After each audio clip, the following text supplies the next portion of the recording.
So yesterday, friends, we learned the standard algorithm for addition. And I just want to talk to you today about before you just jump to using the standard algorithm every single day where you regroup, or don't regroup. Stop and think. When you see an addition number sentence, stop and think, is the standard algorithm the best way to solve the problem? So today what we're going to do is we're going to try the standard algorithm. Then we're going to look at another way to possibly solve the problem and decide which one is easier for us. So if I take a look at 25 plus 26 with the standard algorithm, I start in the ones place.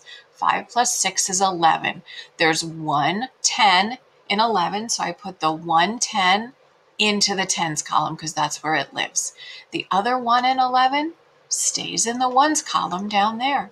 Then I just have to add my tens. 2 plus 2 is 4 plus 1 is 5, and I end up with the answer 51.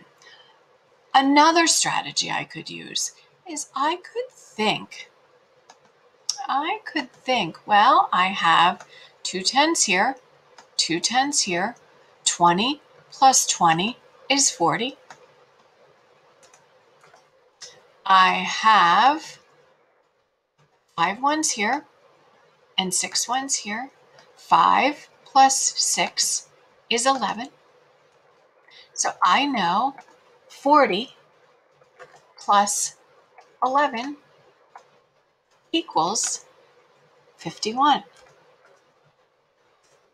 Another strategy I could use would just be to think, well, I know 25 plus 25 equals 50.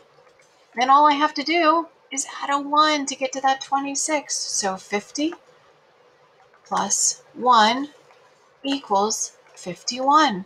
For me, that's probably the easiest strategy down there. That is almost mental math for me. So I might think about it that way. When I look at this problem, 49 plus 50, a lot of friends are just going to jump to that standard algorithm now that they know it. 9 plus 5 is 14. The ones live in the ones column. The 1 in the 14 moves up to the tens column, and now I add my tens. 4 plus 1 is 5, plus 3 is 8. And I know my answer is 84. But could I think in my head, well, just make this a little bit bigger. Could I think in my head, well, 49 plus 1 equals 50. In give and take for addition, I know that I have to do 35 minus 1, and that's going to equal 34. Now I have that super simple problem. 50 plus 34 equals 84. Guys, that again is back to that something that I could probably do in my head. I could probably think 49 plus 1 is 50. 35 minus 1 is 34. 50 plus 34 is 84. Whereas the standard algorithm often has to go down on pencil and paper. So for me, give and take for addition might be easier. And I take a look at this one. Oh my goodness, this is a tricky one when it comes to that standard algorithm. I have to think 9 plus 9 is 18. Okay, I have 8 ones. They live in the ones column. I carry the 1 up to the tens column. The 1 and the 18 goes up there. Then I think again, 9 plus 9 is 18, plus 1 is 19. My 9 lives in the tens column. My 1 goes up to my hundreds and lives up there. Then I just have to think 1 plus 1 plus 1, and that gets me to 398. But look at how much easier this is if I think more of a mental math number line strategy. I've got 199.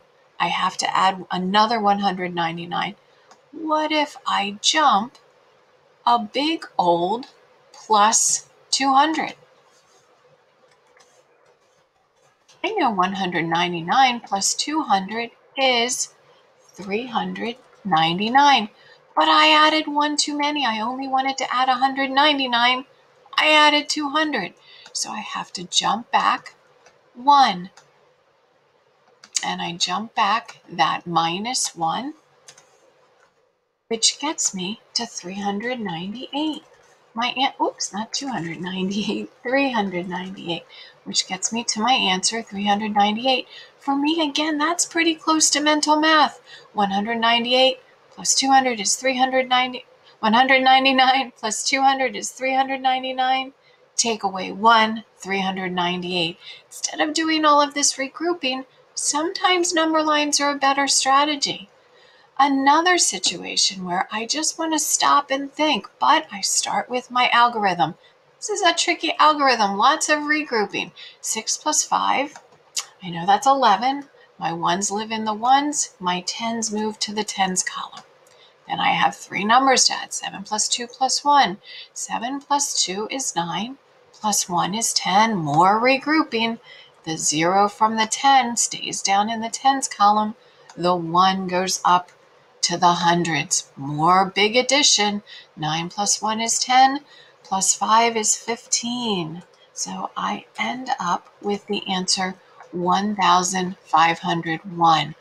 But what if I thought about this as give and take? If I can see that that can easily be made into 600 by going plus 25. Nope, I don't want to do that. Let's do it a different way. What if I do plus 25 here? And I don't want that to live down there. I'm going to see if I can get it to live over here. Plus 25. All right, so we put that plus 25 right there. I'm going to add 25 to the 575. Whatever I do to the 575, I gave to him, so I have to take from 926. So I'm going to do minus 25 right up there, minus 25. All right, 926 minus 25 is 901.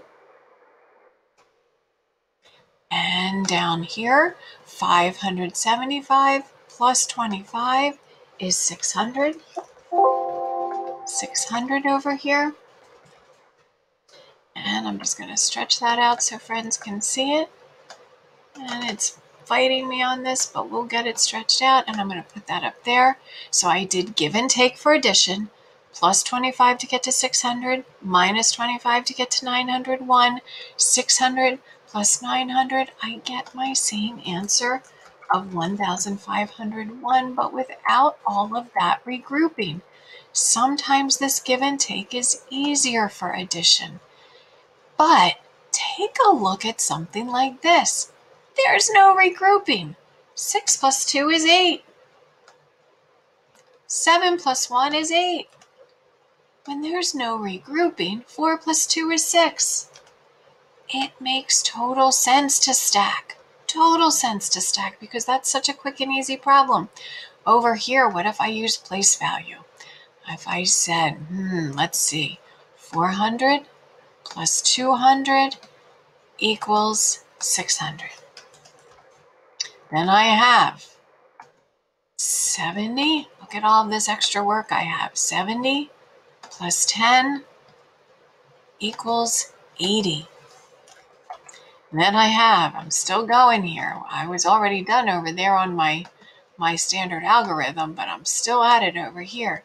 2 plus 6 is 8. I end up with the same answer.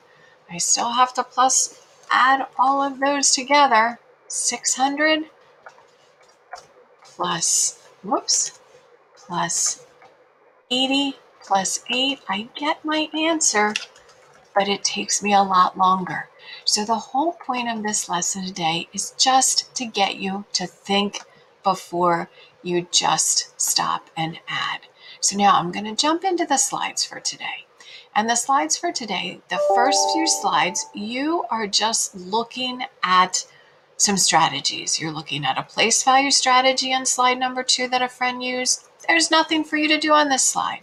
A number line strategy that a friend used, take a look and analyze that.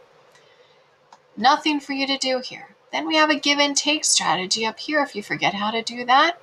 We have another number line strategy here for that 199 plus 199 minus 2. And then we have the standard algorithm and a give and take strategy. So slides 2, 3, and 4 are just some different strategies that you might use. These are the slides you're going to solve. You're going to do them on your whiteboard and insert pictures. First, you're going to use any strategy you want. Then you're going to try the standard algorithm and tell me which way you liked better, which was easier for you. You're going to do that for 1, 2, 3 problems. All right, you guys, get out there and enjoy the snow today after you're all finished, or any time today. Just have some fun. Have a great day, friends.